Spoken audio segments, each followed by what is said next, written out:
We've now got onto the campsite, we've put our power cable in, we've got a full tank of fresh water, and we've got enough gas in the vehicle. We need to come inside and start waking it up. So we're going to deal with these two control panels first. We're going to deal with the right hand one first. It's touch screen, so touch it anywhere on there, it'll wake up. Just switch it all back off to show you again. So it'll wake up like that once you touch it. What we need to do is top left is our master switch on. It automatically puts our lights on. The top one being our inside lights, the outside one being our outside awning because it's on its side. The only other thing we need to put on there at the moment is our water pump. At the moment, our water pump is now active, but it won't work until we turn our taps on. You can leave that on at all holiday. That's all it needs to do to switch it on, but it will show us lots more information. I'm not going to go through all of it because it's in the user manual. However, on the video, if we press that one, you can see I filled it up 100% of fresh water, and there's 25% of dirty water in there where I've been doing the system check and making sure it's working for you. If you do press something on there and you want to go home, press the picture of the house to go home, and you'll always go back to the main screen. Like I said, the rest of the buttons on there are just for information. It's in the user manual. Good practice now. Before we go into this one and start putting our hot water and central heating on, what we need to do now is prime our taps.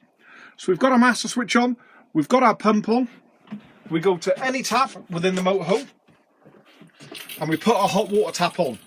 To begin with, it wouldn't do that. It would spit, sputter, get water everywhere.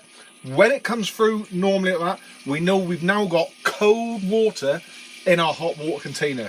Remember, our hot water container is in the rear right where I showed you the yellow handle. We've done that, now we can go in, good practice, of putting our hot water and central heating on. It's our whale heating. The first one is a picture of gas and furniture. This is our water heating, and it says above it a number of settings we can have it on.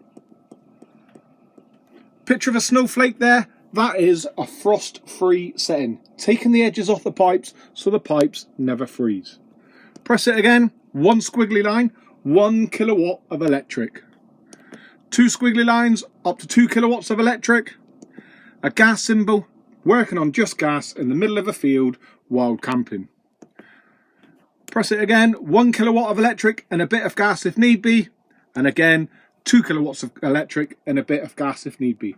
If you're on a campsite using electric, the best one to use is the 2 kilowatts of electric and the gas, because it's using the dual fuel. It's predominantly using the electric that you paid for, happy days. However, while you're out and about enjoying with family time or overnight time, the campsite has a power cut, it will automatically jump over onto the gas and keep the hot water where it needs to be.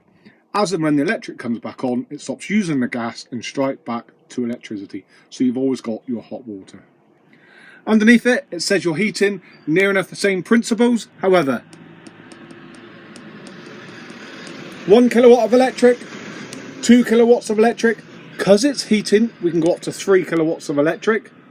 Picture of a gas symbol, just gas wild camping, or the same as the top one, 2 kilowatts of electric and a bit of gas if need be.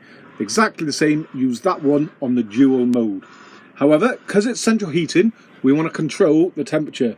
Plus and minus on the right hand side, bring it all the way down to the left hand side, picture of a snowflake, frost free setting. Bring it up one to a picture of a moon, it's your nighttime setting. A little bit warmer, but not too much under your duvets, and then depending on how warm you want it in the vehicle, bring it over to the right hand side. Moving on round into the kitchen area now, little bit of storage up top, and you've got your niceties of your wine glasses up top. Inside there, you've got your plate rack and your draining board on top of there. Not going to go into it too much, but come on round and see the camera. You've got your Wi-Fi box on there where you can buy a prepaid SIM card and put it into the top of there, so you've got Wi-Fi at all times within the vehicle. Very good for families with young kids. To the left of that, you've got your microwave. Point to note, your microwave will only work when you're hooked up on your 230 power supply. It will not work when you're wild camping. It's too powerful for the leisure battery. It will only work on electric. Your power switch at the top switches it on. Use the manual, tells you what wattage, what settage does what. Coming back down over to the right hand side, you've got your 3-pin plug socket for the kitchen area. Bring up the handles, lift it up, you've got your 3-pin plug socket. When you're not using the appliances, you've got a lovely large working area to do all your preparation in. However, I'll show you the top. I have checked the oven and grill just to show you the top working. And hopefully you can see the blue flame on the video. All 3 of them working. Just remember, you switch them off properly. There is another setting where you can turn them on to minimum. Make sure you switch them all the way off. If you have used it, ensure you leave the glass up for a short amount of time for it to cool down. I'll show you the water working on the oven, on the fridge. Left hand side, keep your finger on the button. Switch it back on, keep your finger on it. It'll light up, do its own inboard check, and always go back to the last thing you were using. At the moment, we've got it on gas. We've got it on the coldest temperature. It's working fine. It's a solid blue light. If we want to change it, keep our finger on the open square until it starts flashing. And we're going to bring it over to the left-hand side. And we're going to put it on automatic. So we're going to press it once to set it on automatic, twice to set the temperature. It's a solid light. It's working fine. That's probably the one you're going to use at all times because it's automatically choosing electric as the best source. Again, if we have a power cut, it will automatically go over onto the gas. If we then disconnect the gas and disconnect the electric, it will automatically jump over onto the vehicle battery. But it won't work on the vehicle battery until the vehicle is running. If we look at the fridge at any time and it's flashing and there's a red symbol in there, it's because there's a problem, like so. We're going to put it over onto the vehicle battery, so we're going to use the arrow keys over to the battery. We're going to press it once to set it onto the battery, twice to set the temperature, and it's still flashing, and there's a little red symbol just inside there, denoting there's a problem with the fridge. What's the problem? The vehicle's not running. As soon as we switch the vehicle on now, that'll go solid, it's working fine. End of the holiday, keep your finger on it until it goes off completely. Bit of storage on the left hand side, and a little bit of storage just underneath the oven as well. Moving on in to your toilet shower area, your light switch for the toilet area is above. It automatically brings the fan on and open the door to gain access inside. Your wash basin, you can slide it along to the left and to the right to gain access in there. And your shower point and sink point is on the left hand side. I'm not going to set it away now and set the water away, but I have had it working in there this morning. Your toilet, you can use in whatever position you want to, so you can turn it around depending on how long your legs are. Just remember, on the front of it, always on the front of it, is your opening and closing. Underneath, very difficult if you didn't know where it was, your toilet flush is under there where my finger is, and as long as you've got water in your water container, it's a normal working flush.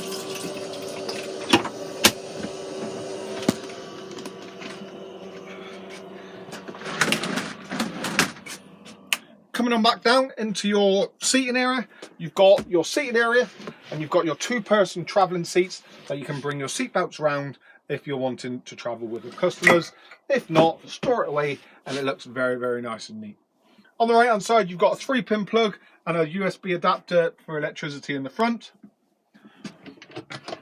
Storage up top and storage inside there. Underneath, you've got your very, very nice under counter lights switched on by little switches on each side. What's very nice about these, you can move them along, or if you wanted to, you can actually twist them off, take them off, put them on where you want to, and put them back on again. Very, very nice. You've got your front table, and there's a number of positions you can put your table in. Forwards, backwards, left, right, and make it into your front bed as well. Underneath the table, on the left-hand side, there's a grey handle. Unlock it, you're then able to move it forwards and backwards, left and right, depending on where you want it. I'll move it over to this way. Just underneath there, you've got a ridge, and exactly the same on this side, and you use the table to make the base of your table, or of your bed. And all you simply do, you would have unlocked it, put your foot on the release table, and simply push it down into position, take it off, lock it off, That is the base of your bed. You've then got your filling cushions where I showed you in your cupboard at the rear to make your front bed. I'll leave the table down there just for the purpose of the demonstration. Nearly there. You can open your window so I have some air coming in, and every window inside the motorhome has a fly screen from the top and a blackout screen from the bottom. Above the driver's compartment, you've got some more space up there, and again inside there there's a table, and on the left hand side you can see there that you've got your electric cable. Just inside the door you've got your smoke alarm with your press to test in the centre, and I walk down the back now. If you just see, you've got your carbon monoxide on the back of the vehicle. Again, press to test. They have to be in there by law. Please, please, please don't take them out of the vehicle and leave them in at all times. If they do start beeping, they are just battery operated. Replace the batteries and leave them fitted at all times. Thank you very much.